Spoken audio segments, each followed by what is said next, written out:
Welcome back to the Backyard Homesteader. Today we're going in the kitchen and we're gonna make some Christmas crack. Come on, let's go. Okay, this is all of our ingredients. We have brown sugar, crackers, semi-sweet chocolate, butter, a spray of your liking, and then a topper.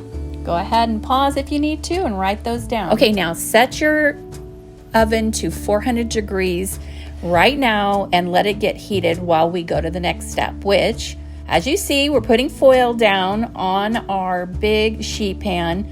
Make sure that it's all the way over the top. We don't want this caramel to go over the side at all. So just take your time. Make sure you make sure that foil goes all the way to the bottom of the pan, as you see me right there pushing it down. Otherwise, your crackers aren't going to fit very well. And we want to make sure those crackers fit just perfect. Okay, now we are actually going to spray it with our spray. I have my avocado oil spray, and just spray that to make sure that the Christmas crack doesn't stick to the pan. All right, just spray, spray, spray, and we are good to go. Now, let's get these crackers spreaded. It's going to take about 2 sleeves of crackers, maybe a little less, just depends. Sometimes, you know, you have broken crackers, and what you don't want is to use crackers that are broken. Sped this up for you, so, you know, hello, how exciting is putting crackers down? But I just wanted you to see exactly where we end up. Make sure it's all flat. You don't want your crackers to be overlapping at all. Just put those down as best you can. Straight, touching, but not overlapping.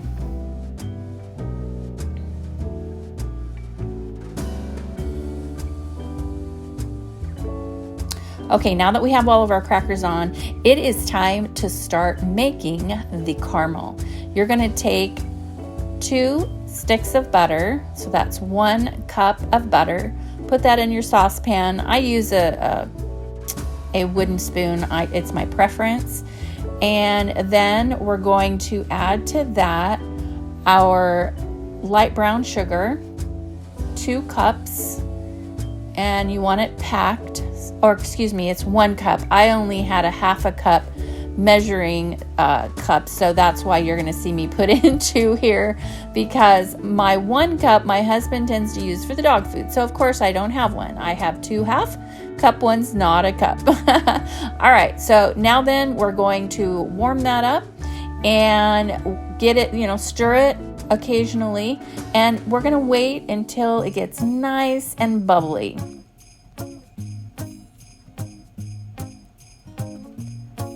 Now, see there, you're just going to melt that butter, melt that butter.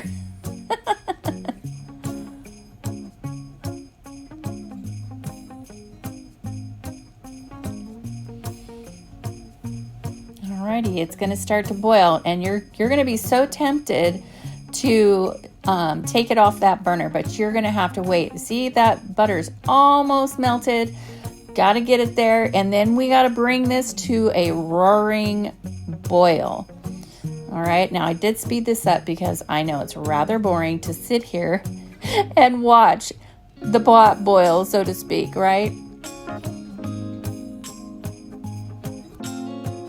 Okay, so I did speed this up, like I said, and it's now starting to boil. Do you see that? It's boiling, it's boiling. You want to stir, stir, stir.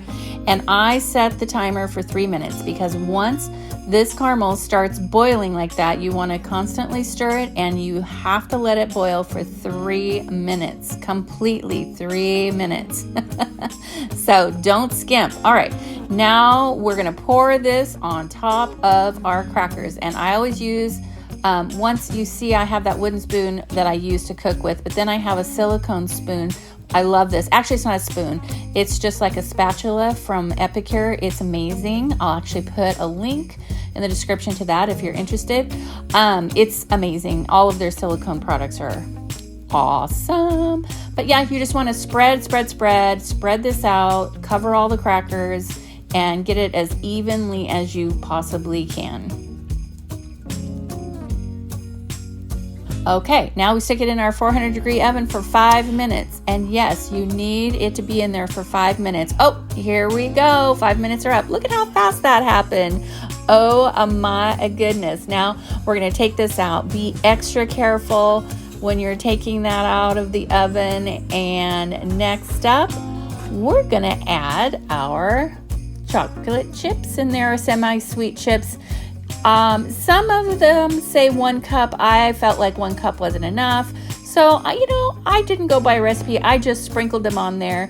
And honestly, we probably could have done with a little less chocolate chips, but is there ever too much chocolate? Now you'll see they're starting to melt a little bit, but you're going to set the timer again. Let them sit for 3 minutes. 3. My crooked fingers. Oh my goodness. I don't even have nails on. Oh my gosh. Now we're going to put these on top because I couldn't find the nuts. But let's chop them up first because those pieces are way too big.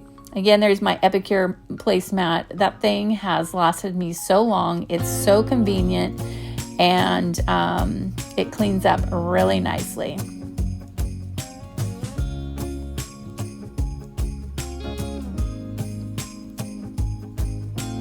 I'm just going to stick these in an old mason jar because I'm going to do a little bit more. I just love this knife too. It's getting a little dull. I need to find another one.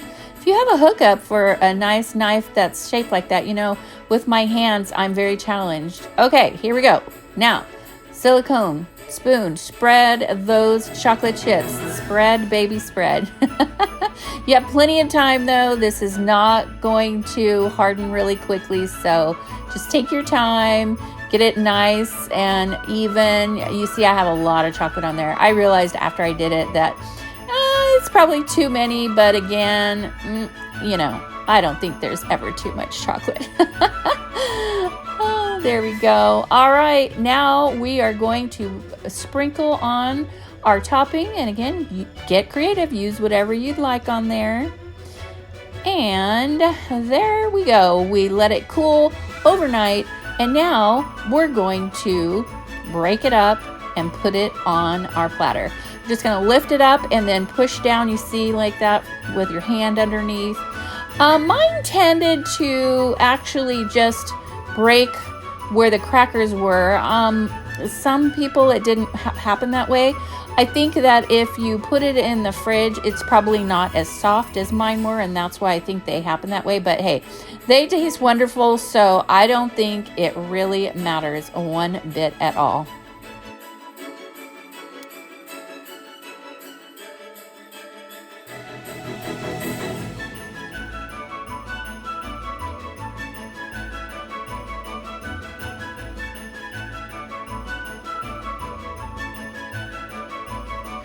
Okay, let's go outside. Let's take a look at these amazing Christmas crackers. I don't know what the heck you call them.